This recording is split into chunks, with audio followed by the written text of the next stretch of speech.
Hello everyone, I'm the CCG Collector. Like most of you, I've seen The Last Jedi, and like many of you, well, I've got an opinion about it. I guess the best way to put it is that I really like what the movie was supposed to be, and I really dislike what the movie actually was. The original trilogy had many stories, but it primarily revolved around Luke's transformation from a farm boy to a Jedi Knight, and his opposition to and relationship with Darth Vader. It had a character-first story design. The writers envisioned the character arc, then they built a story around that, and the result is a timeless classic. However, The Last Jedi, by the writers' own admission, is just the opposite of that. They had stories they wanted to tell, and so they picked characters to fill the roles. And the result is half-baked characters and an overwhelming lack of focus on anything relatable in the film. Like the original trilogy, the main conflict in The Last Jedi is simple. Rey, a nobody from nowhere, is introduced to the Force and wants to learn about it and grow in it, and she faces opposition from the dark side of the Force.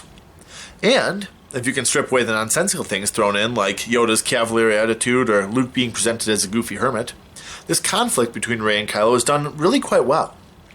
It's a fresh take on the original concept, and it's presented in a way that actually makes the audience care about what's happening and what the outcome might be. Rey's actor is absolutely perfect for the role, and Kylo's does an excellent job as well.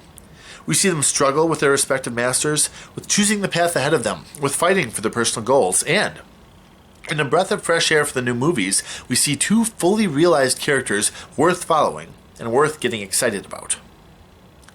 The problem for The Last Jedi, though, is that this story cannot exist in a vacuum. In the original trilogy, the conflict between Luke and Vader couldn't either, but the difference was that the entire galaxy was on the line. Vader represented a massive empire that oppressed countless worlds, and Luke was the symbol of the rebellion meant to break free from that. Their personal struggle was a microcosm of the galaxy's struggle, and their moral fight between good and evil was symbolic of the more tangible fight between freedom and tyranny. And because we had that backdrop of a greater conflict, it was possible to have meaningful battles, and scenes beyond just the two of them, because there was an understanding not only of an ongoing war, but also the stakes of that war. Unfortunately, though, for a movie that tries to tell us so much, we truly understand very little of the actual conflict between the First Order and the Resistance.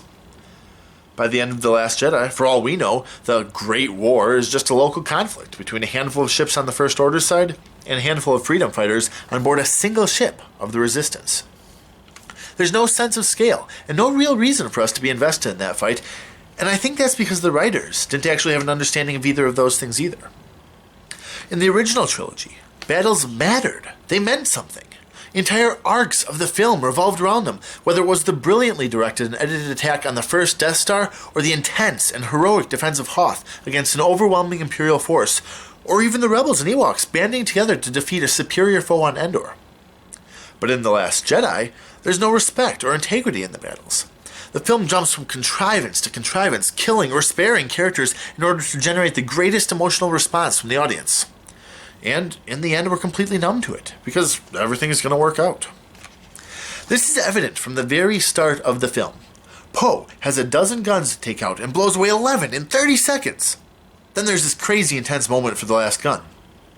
There are a dozen bombers and they just get shot out of the sky, except for one that miraculously makes it through to finish the job.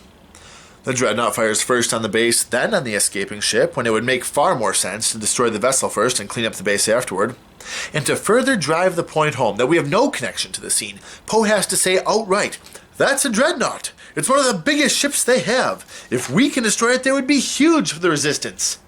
Because we need a reason to care about the battle. To truly understand the gap in artistry between the original trilogy and these new movies, consider how much has to be said in the new movies, and how much goes unsaid in the originals. No one had to tell us the Star Destroyers were huge. From the very beginning, we're shown, and notably not told, that it absolutely dwarfs the ship it's chasing down. We see it in the camera angles, we see it in direct comparison, and we see it in the utterly one-sided siege of the Rebel ship itself. The idea is reinforced when the Falcon is trying to escape Tatooine and runs into some more Star Destroyers. Fighting isn't an option. You run, or you die. Is it little wonder, then, that the Executor is so iconic, and the Dreadnought is so forgettable? A super Star Destroyer, not even named in Empire Strikes Back if memory serves, is introduced as a monster among monsters. The already immense Star Destroyers seem tiny by comparison, and we can instantly grasp the scale and the sheer might of it. What do we know about a dreadnought, beyond that it has really big guns, but can be disarmed by a single fighter and destroyed by a single bomber, all because the plot demanded an intense, but brief and largely forgettable escape scene, and the dreadnought was drawn up to fill that role. And if there's one thing The Last Jedi excels at, it's contrivance for the sake of engineered drama and tension.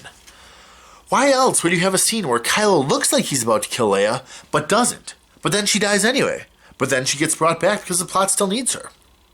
Why would you have a whole subplot that requires characters to find a slicer who can disable a tracker, then fail to connect with him, then find someone else with the exact same skill set who only seems to care about money, then having that slicer have a change of heart and not care about payment as he does his work, then having that work fail, then having him get another change of heart just to twist the knife just a little further and betray them all when all seems lost?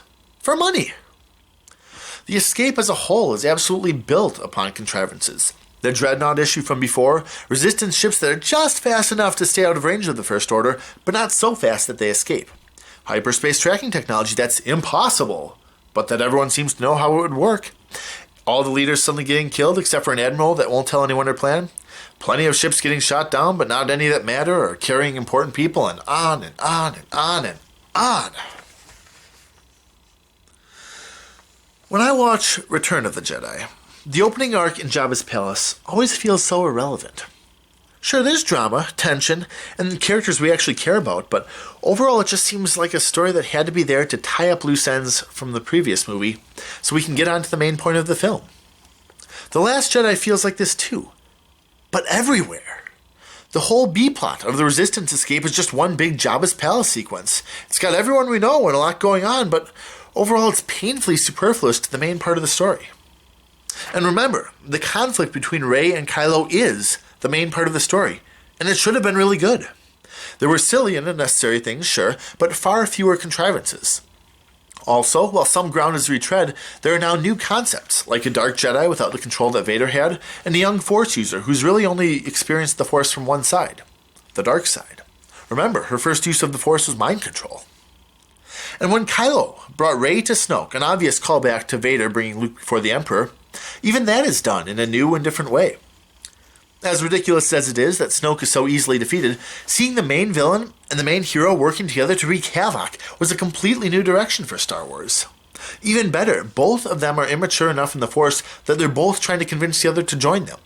And in one of the few cases of real tension in the film, it's never quite clear if Rey is going to join Kylo or vice versa. Kylo seems to see the First Order as a tool he can manipulate for his own personal, petty desires, and in that way is a markedly different villain from ones we've had before. I said in my review of The Force Awakens that Kylo was my favorite character there, and while I think Rey has become my new favorite, Kylo's not far behind. Besides the two of them and Luke, there's no one else that really seems to matter for the film anyway. And that's the true tragedy of The Last Jedi. The new film has killed off all the familiar characters and replaced them with utterly forgettable ones, then destroyed or diminished both warring factions for the sake of drama. There's nowhere to go anymore. And even the most interesting conflict in the film, the interplay between Rey and Kylo, is resolved with Rey returning to the heroes to save them with her inexplicably powerful Force powers, and Kylo returning to the villains to take control of them again for whatever unclear goals are left for him. After all, anyone with a personal connection to him, Han, Luke, and Leia, won't be in the next film. Who are we supposed to care about anymore? Finn or Poe? I've said from the start that they should have always been one character, Finn, and that was abundantly clear in this movie, particularly at the end when the hotshot pilot leading the charge isn't Poe, but Finn. Perhaps Leia? Well, she won't be back. That purple-haired admiral? She's dead too. Rose? The character whose only depth was loves animals and hates rich people? Give me a break. Well, maybe we can get a movie about that Force-sensitive kid at the end. After all, everyone loved The Phantom Menace so much. Either way, when the next film does come out, I'll be back with my thoughts on it, I'm sure. But until then, I'm the CCG Collector. Thank you for listening, and I hope this perspective has had some value to any of you who made it all the way to the end. See you next time.